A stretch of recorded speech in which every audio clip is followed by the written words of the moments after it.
بسم الله الرحمن الرحيم. احنا اليوم كنا في ندوة الأخ محمد الدلال في ديوان الدلال الكرام، ندوة مشتركة قامتها الحركة الدستورية الإسلامية مع شباب 626 للتضامن مع المعتقلين والمسحوبة جناسيهم.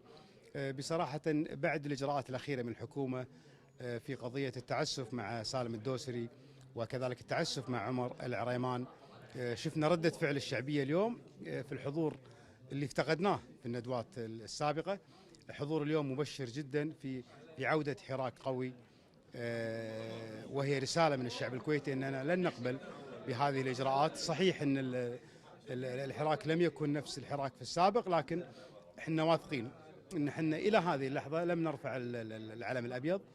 نحن مستمرين لمكافحة هذه الإجراءات التعسفية اللي قاعد تمارسها السلطة، وبإذن الله عندنا في حركة العمل الشعبي في 18/4 القادم وقفة تضامنية بمناسبة مرور عام على اعتقال الأمين العام لحركة العمل الشعبي مسلم محمد البراك، وكذلك للتضامن مع جميع سجناء الراي والمسحوبة جناسيهم.